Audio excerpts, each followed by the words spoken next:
Hello दोस्तों, आप सभी लोगों का स्वागत है मेरे लेक्चर पर। तो from this lecture onward we will pave the foundation for definite integral, because definite integral जानने से पहले हमें रीमन सम के बारे में जानना जरूरी है।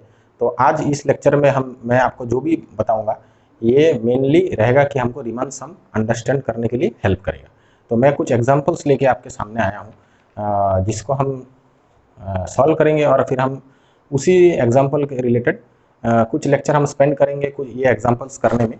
और after that solving all the examples, तो हम क्या करेंगे कि हम सिंपली रीमन सम कैसे, what is Riemann sum, will understand this, and after understanding Riemann sum will go to the exact definition of definite integral. तो चलिए शुरू करते हैं। तो आज का टॉपिक है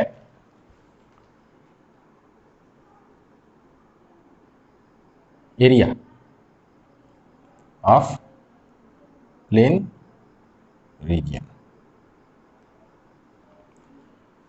तो जैसे कि मैं एग्जांपल लिख लेता हूँ कि सपोज आपके पास y एक फंक्शन है और आप इसको कोई भी एक फंक्शन में चूज करता हूँ कि let this function be 1 minus x square. तो यहाँ पे आप देख सकते हैं इस फिगर में कि ये जो रीजन है R, ठीक है, ये जो एरिया है कि area bounded by this curve से this function f of x and the coordinate axis, इसका एरिया हम कैसे इसका एरिया में कैलकुलेट हम कर सकते हैं। तो पहली बात, we are very unfortunate because unfortunately we don't have some geometrical formula. जैसे हमें पता है कि अगर हमको रेक्टेंगल का एरिया निकालना हो, ठीक है, या हमको स्क्वायर का एरिया निकालना हो, we can easily calculate because we have some geometrical formula. लेकिन इस केस में हमारे पास कोई भी ऐसा ज्योमेट्रिकल फॉर्मूला नहीं है कि हम डायरेक्टली वो फॉर्मूला यूज करके ये जो रीजन है इसका एरिया हम कैलकुलेट कर पाए। लेकिन हम चलिए इस लेक्चर में मैं आपको बताऊंगा कि कैसे हम इस रीजन का हम एरिया कैलकुलेट कर सकते हैं। तो इसके पीछे तो बेसिक आइडिया यही है कि कोई भी प्लेन रीजन को अगर उसका हमको एरिया निकालना है, ठीक है, तो हम उसका एरिया कैसे निकालेंगे। We will approximate the area of this region by the sum of the area of some rectangles. तो चलिए देखते हैं।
तो इस फिगर में हम क्या देख सकते हैं कि ये जो फंक्शन है, फंक्शन मेरा वही रहेगा जो मैंने थोड़ी देर पहले लिखा कि 1 माइनस एक्स स्क्वायर। तो इस फंक्शन का हमारा इंटरवल यहाँ पे गिवन है 0 to 1, that is a close interval 0 to 1। इस इंटरवल को मैंने दो सब इंटरवल में डिवाइड किया है। तो एक सब इंटरवल है आपका 0,0.5 और दूसरा सब इंटरवल है 0.5,1। अब जैसे दो सब इंटरवल में डिवाइड किया है और यहाँ पे मैंने दो रेक्टेंगल ड्रॉ किए और इन रेक्टेंगल का हाइट है, जैसे फर्स्ट रेक्टेंगल का हाइट है आपका 1, क्योंकि ये पॉइंट आपका 1 है, ठीक है। और आप देख सकते हैं कि ये रेक्टेंगल और ये curve they are intersecting at point 1 and second इस पॉइंट में 0,1। तो height of the first rectangle is 1 and the second rectangle का जो हाइट है, ये देखिए, ये जो सेकंड रेक्टेंगल है ये आपका फंक्शन को इस पॉइंट में इसने टच किया है। So the height of this rectangle is 3/4। अब ये पॉइंट 0.5 है, तो ये 3/4 मैंने कैसे कैलकुलेट किया। If you put the value of x equal to x equal to half here, then you can easily calculate the height of the rectangle, that is 3/4। तो अब यहाँ से इस पिक्चर में हम एक और चीज़ देख सकते हैं कि ये अगर मैं इन दो रेक्टेंगल के एरिया को अगर मैं ऐड करूँ, suppose if I add the areas of two rectangle, we will see the total area of which is found by adding the areas of individual rectangle is more than the area of the region, because आप देख सकते हैं कि जो curve के under में जो यहाँ पे जो आपका ये है, ये जो एरिया है that is region R, the area under the curve, ठीक है, the area under the curve is less than the area which is found by the rectangle, ठीक है। तो यहाँ पे हम क्या कह सकते हैं कि जो भी एरिया मुझे इन दोनों रेक्टेंगल का एरिया ऐड करने के बाद जो मिलेगा that is known as upper sum, ठीक है। क्योंकि इस चीज़ में एक चीज़ देखिए, एक और चीज़ आप देख सकते हैं कि क्या क्या ऑब्जर्वेशन है। जैसे एक ऑब्जर्वेशन ये है कि इस सब इंटरवल के अंदर सिंस मेरा जो फंक्शन है it is decreasing function, you can see if you move from left to right my function is decreasing, so within each sub interval the maximum value of the function is considered as a height of the rectangle. तो 0 और ये जो first सब interval है कि 0 to 0.5 के बीच में function का मैक्सिमम वैल्यू है 1, और वही जो वैल्यू है वही आपका रेक्टेंगल का हाइट है। सिमिलरली 0.5 से 1 के बीच में फंक्शन का जो वैल्यू है maximum value that is 3/4, and वही हाइट आपका रेक्टेंगल 2 का हाइट है। तो यहाँ पे अगर मैं कैलकुलेट करूँ कि area, this area here area A represent the actual area of the region R, we can approximate, यहाँ पे अगर मैं area of rectangle 1 plus area of rectangle 2, ठीक है।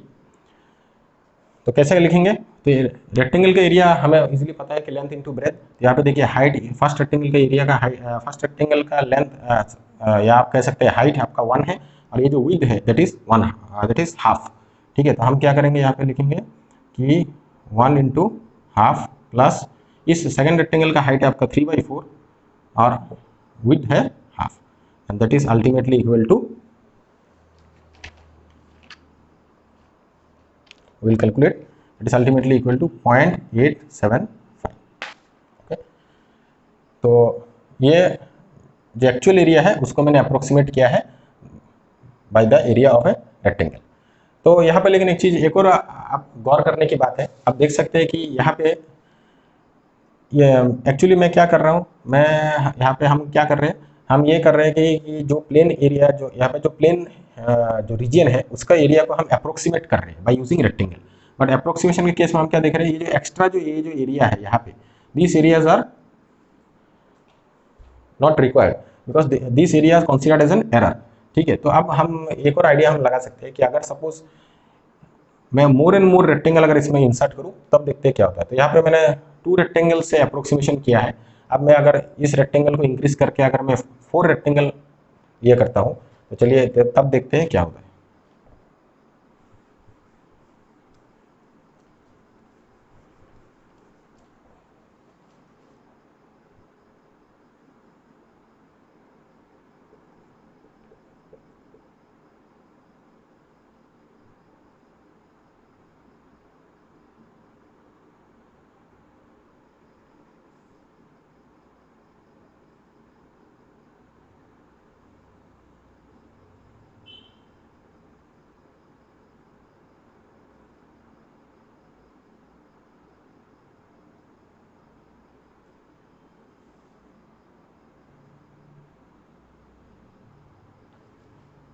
ये that is 0.25, 0.5, 0.75।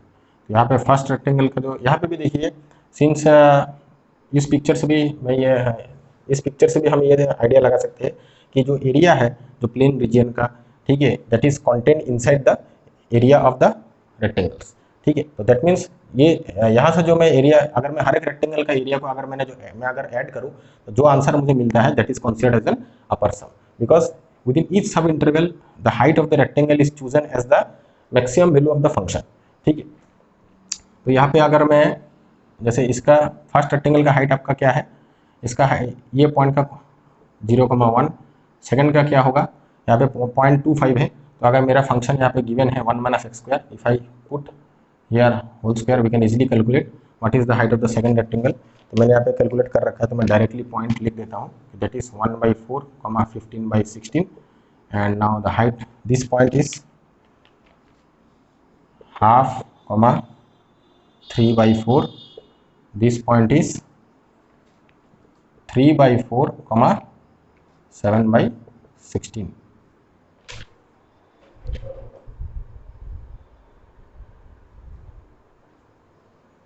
3/4, 7/16. Now the area we can write height of the rectangle and width of each rectangle is 1/4.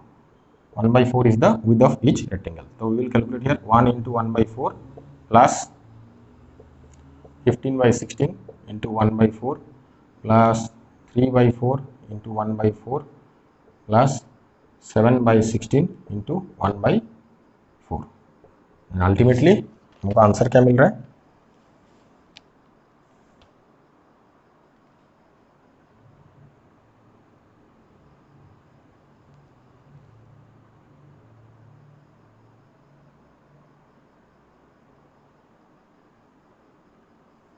We'll get 0.7812. So now previous picture में मैंने 2 rectangle use किए थे, अभी इस case में इसी सेम एरिया को मैंने अप्रोक्सीमेट किया बाय यूजिंग 4 रेक्टेंगल।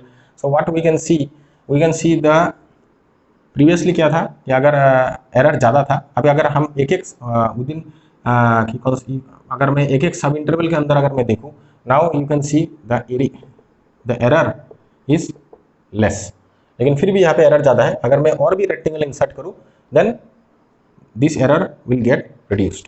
ठीक है, तो अभी मन में एक क्वेश्चन आता है कि हम रेक्टेंगल को कि वाई दे, मतलब हमने यहाँ पे क्या चूज किया कि area is content inside the rectangle, why not the rectangles are content inside the area. Yes we can do the same thing. तो सेम थिंग को अगर मैं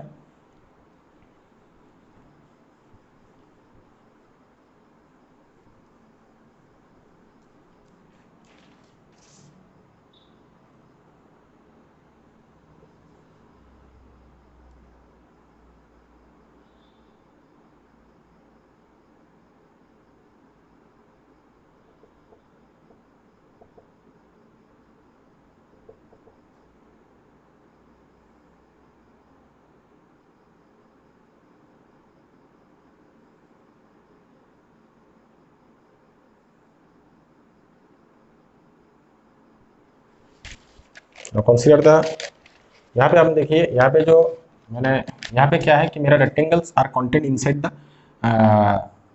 region, content inside the region. तो इस केस में मैं पहले इसका यहाँ पे एक और चीज़ हम गौर कर सकते हैं कि हर एक सब इंटरवल के अंदर जो फंक्शन का हमारा मिनिमम वैल्यू है, अगर मैं फर्स्ट सब इंटरवल कंसीडर करूँ तो यहाँ पे जो फंक्शन का मिनिमम वैल्यू है that is considered as a height of a rectangle. तो इस रेक्टेंगल का हम हाइट निकालते हैं, और सिंस दिट इज 0.125, तो इस पॉइंट का आपका कोऑर्डिनेट है 1/4, 15/16, इसका है 1/2, 3/4, इसका है आपका 3/4, 7/16, एंड लास्ट रेक्टेंगल का जो है, क्योंकि हम हमेशा मिनिमम, जैसे इस सब इंटरवल के अंदर ये 1 है, मेरा पॉइंट ये 0, इस सब इंटरवल के अंदर मुझे फंक्शन का मिनिमम वैल्यू चूज करना है, and the minimum value is 0, तो हियर इट विल बी 1, 0। तो if I now area of the region if I approximate, तो हम अप्रोक्सीमेट कैसे कर रहे हैं, we have to add the area of all those rectangle. तो इसका एरिया क्या है 15/16 into 1/4 plus 3/4 into 1/4 plus 7/16 into 1/4 plus 0, and ultimately we will get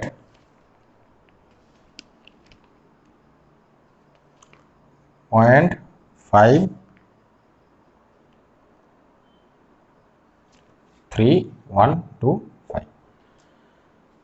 now this area, ये जो एरिया हमने निकाला है इसको हम कहेंगे लोअर सम, हम कहेंगे। तो पहले जो हमने एरिया, जो हमने रेक्टेंगल का एरियाज को ऐड करके जो मैंने एरिया निकाला है that is considered as an upper sum. तो उसका मैंने बताया why upper sum, because first case में हमने क्या देखा, जो प्लेन रीजन है that is content inside the area of rectangle, और सेकंड केस में हम क्या देख रहे हैं, द टोटल एरियाज व्हिच मतलब formed by the rectangle is content inside the plane region. That is considered as a lower sum. तो यहाँ से एक चीज हम आइडिया लगा सकते हैं, जो ओरिजिनल जो एरिया है, you can C say that area is less then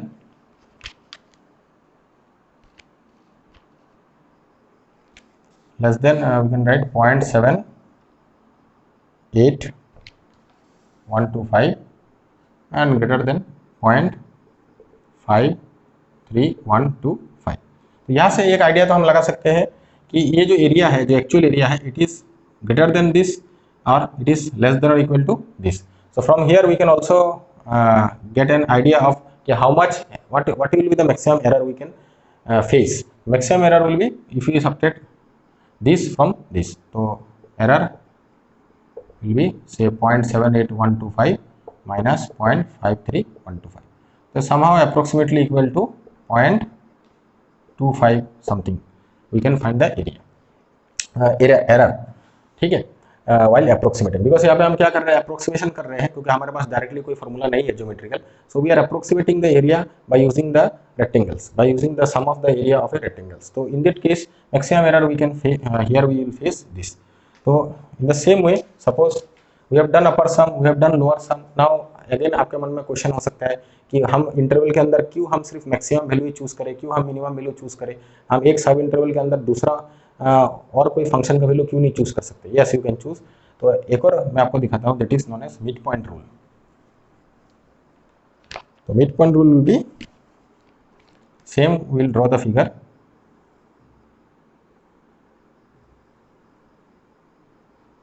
ठीक है, यहाँ हम लिखेंगे f of x and 1 0,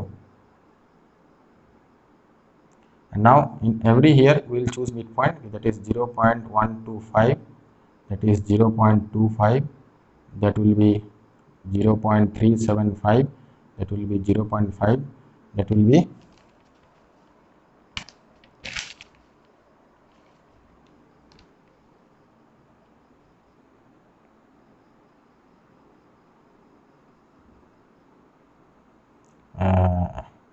here it will be 0.75, और इन दोनों का अगर आप ये करेंगे तो यहाँ पे आपको मिलेगा 0.125, 0.375, that will be 7/8 something, and that will be 0.75, and ultimately here आपको मिलेगा 1/8, 2/8, 3/8, 4/8, 5/8, sorry 5/8, 6/8, and then that will be 7/8. we can write like this 1/8, यहाँ पे हम लिख सकते हैं 2/8, ठीक है, and each sub interval जो यहाँ पे है width is 1/4. here we are using 4 rectangles, these are the mid points, क्योंकि यहाँ इस पॉइंट में जो फंक्शन का वैल्यू होगा that will be considered as the height of a rectangle. तो यहाँ पे हम क्या करते हैं,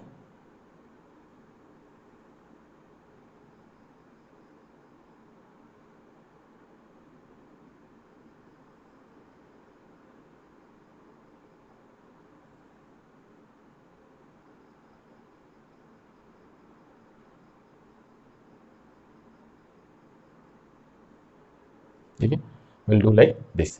तो अगर हम इस यहाँ पे रेक्टेंगल का ये निकालें तो ये पॉइंट होगा आपका 1/8, 63/64, दिस पॉइंट विल बी आपका 3/8,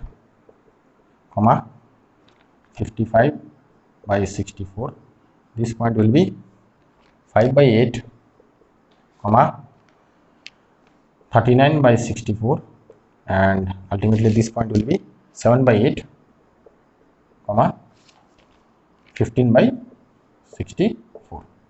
okay, and if we write the area approximate, हम कैसे करेंगे, अब हमारा यहाँ पे height of the rectangle will be 63/64 into 1/4 plus 55/64 into 1/4 plus 39/64 into 1/4 plus 15/64 into 1/4, and that will be equal to 0.671875. so this is a midpoint rule.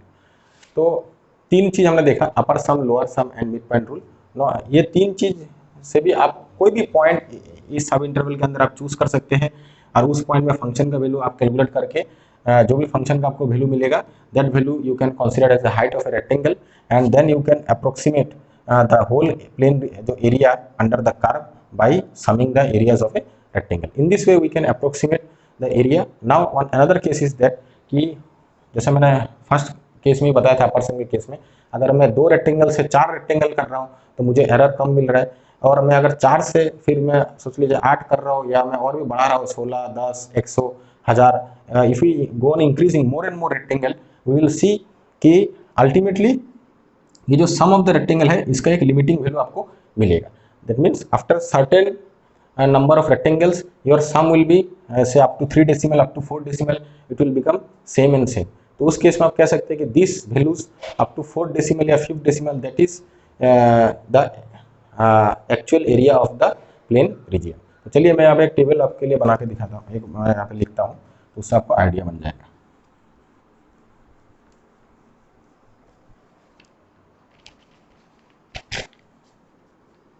कि number of सब intervals. तो यहाँ पे देखिए मैंने एक टेबल बनाया हुआ है कि अगर आप नंबर ऑफ सब इंटरवल अगर आप इंक्रीज करते हैं, जैसे यहाँ पे 2 है 4 है, तो यहाँ पे जैसे सेम प्रॉब्लम आप कंसीडर करिए, वहाँ पे फंक्शन का इंटरवल था 0 to 1. Number of sub interval means कि अगर 2 आप सब इंटरवल जनरेट करें दैट मीन्स आपने उस इंटरवल को एक बार बीच में आपने एक जैसे इट इज 2 तो 2 - 1 there will be 1 point inside the interval like this. तो यहाँ पे आपका जो टोटल इंटरवल है that is divided into 2 sub interval. In the same way 4, 16, 50, 100, 1000 what we will see from this कि पहले आप देखिए lower, upper and mid point आप देख रहे हैं 0.375, 0.6875, 0.875. ठीक है, अब इन तीनों में अगर आप कंपेयर करेंगे तो आप देखेंगे कि जैसे जैसे आप चाहे आप लोअर सम का आप अप्रोक्सीमेशन टेक्निक यूज करिए या अपर सम कंसीडर करके हमेशा आप मतलब number of sub interval increase करते जाइए या मिड पॉइंट रूल फॉलो करके आप number of sub interval increase करते जाइए. बट लेकिन आप देखेंगे जब number of sub interval is more that means when you are inserting more and more rectangles say here 1000 you can see कि up to 2 decimal you can see now there is no change. If I increase from 1000 to 10,000 you will get कि up to 3 decimal the answer will be same. और ये तीनों का अगर आप consider करेंगे तो आप देखेंगे तीनों ये जो लोअर हो या अपर हो या मिड पॉइंट रूल हो इन तीनों केस में आपका आंसर ऑलमोस्ट सेम आता जाएगा. तो उस केस में हम कह सकते हैं कि if I go on increasing more and more rectangles that means जितना ज्यादा हम रेक्टेंगल यूज करेंगे उतना रेक्टेंगल का एरिया भी थिनर एंड थिनर होगा, उतना ही एक्चुअल एरिया और जो हम अप्रोक्सीमेट कर रहे हैं एरिया बाय यूजिंग रेक्टेंगल्स उनके बीच में एरर कम होता रहेगा. ठीक है, and ultimately using all the 3 different rules we will see कि the approximation जो sum है that sum will achieve a limiting value and that limiting value is the actual area of the plane region. तो आज के lecture में इतना ही कि कोई भी प्लेन रीजन अगर आपके पास हो तो आप उसका कैसे आप एरिया आप अप्रोक्सीमेट कर सकते हैं बाय यूजिंग द रेक्टेंगल्स. तो हम नेक्स्ट लेक्चर में कुछ और एग्जांपल देखेंगे और उसके बाद हम रीमन सम में ये भी जो हमने आज किया है कि ऐसे टेबल बना के उसका हम तब मैं आपको सॉल्व करके दिखाऊंगा कि कैसे हम इस फंक्शन का हम by using the limit of the sum we can calculate the area, exact area. But this is the basic technique कि how to find the area of any plane region using the rectangles. Okay, that's all. Thank you.